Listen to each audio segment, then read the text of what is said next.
Trinay ko nga palang gawin yung nagte-trending na tinapang manok na niluto sa may kawali na napanood ko lang sa may Facebook. Hindi ko nga in-expect na ma-perfect ko yung paggawa na ito, kaya naman i-share ko na rin sa inyo kung paano ko to ginawa. Kaya sa video na to, samahan nyo ako magluto ng tinapang manok sa may kawali. Let's go! Pang-ulam talaga, tsaka pampulutan. Bali, ang una ko nga palang ginawa is nag-gayat muna ako ng mga aromatics. Bali, luya, leeks, at saka tanglad nga lang pala to, guys. Pagkatapos ko mag-gayat ng mga aromatics, agad ko na nga pala nilagay yung manok sa kawali para salpakan na to ng tanglad at saka leeks, guys, para talagang pasok na pasok yung lasa nito. Nilagyan ko na nga pala ng tubig to, guys. To ilalagay ko na nga palang ginahit kong leeks, luya, at saka tanglad. Nilagyan ko na nga rin pala to ng asin, guys, pero mas maganda pag marami para talagang may alat pati yung loob ng karne. Nilagyan ko nga rin pala to ng toyo, tapos pakukuluan ko nga pala to ng mga isang oras. After 30 minutes, binaligtad ko nga pala to, guys, para pantay yung pagkakaluto. Makalipas ng isang oras, guys, sigurado malambot na to, kaya hanguin na natin tong manok natin. Bali, i-rest ko nga pala muna to ng mga 10 minutes, guys, bago natin pahiran ng aswete oil. Ganito nga pala yung typical na kulay ng mga tinapang isda, guys, kaya papahiran ko rin to ng aswete oil para talagang ganap na ganap yung tinapang manok natin. Ganun nga rin pala yung gagawin ko sa kabilang side, guys. Bali, papahiran ko nga rin pala to ng aswete oil para pantay yung kulay nito. Pagkatapos ko malagyan ng pampakulay yung manok, kaya agad na pala ako nagsalang ng pan, tapos maglalagay na nga pala muna ako ng foil para hindi masunog yung ilalagay kong bigas. Pagkatapos ko lagyan ng bigas, lalagyan ko rin pala to ng 3 balot ng tsaa. Lalagyan ko rin pala to ng mga 1 teaspoon na asukal, guys, so saluin ko lang to ng konti. Pagkatapos ko mahalo-halo yung nilagay natin sa foil, guys, maglalagay na nga pala ako ng patungan para ilagay yung gagawin nating tinapang manok. Salang ko na sana to sa mahinang apoy, guys, kaso nakalimutan ko tong tanglad at saka leeks, kaya hinabol ko na. Tapos ipapatong ko na nga pala yung gagawin natin tinapang manok, guys, at isalang ko na nga pala to sa apoy ng 45 minutes sa low heat. After 45 minutes, binaligtad ko na nga pala tong manok natin at isalang ko nga pala ulit ng 45 minutes. Pero bago yung pinahira ko nga pala muna to ng aswete oil para talaga maganda yung kulay nito. Makalipas uli ng 45 minutes, saluto na nga pala yung mabisa natin tinapang manok. Grabe, napaka-solid nito, guys. Kaya ayan, hinango ko na to. Silagay ko na agad sa puting plato para matikman ko na. Kaya tara, sabayan nyo akong tikman tong tinapang manok na niluto sa may kawali. Let's go! So guys, ito na nga pala yung niluto natin tinapang manok sa kawali. Ayan, oh. Grabe, napaka-solid niyan.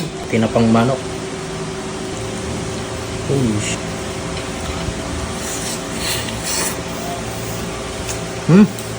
Tinapang nga. Yun, oh. Sarap. Sarap sa kanin. Sarap to pag may Mang Tomas. Siyempre manok, di ba? Tinapang manok, Mang Tomas tayo. Siyempre, Mang Tomas tayo. Tinapang manok to eh.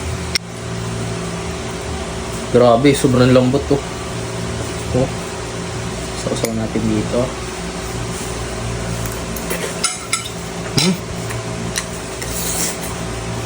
Sarap. Yun, oh.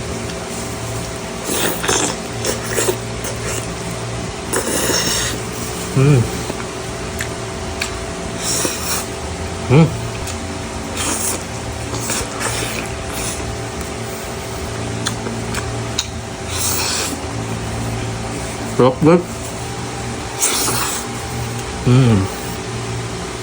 Tewo.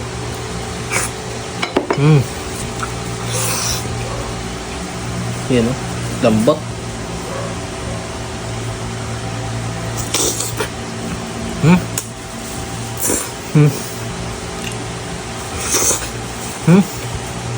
Pang-ulam talaga, tsaka pampulutan.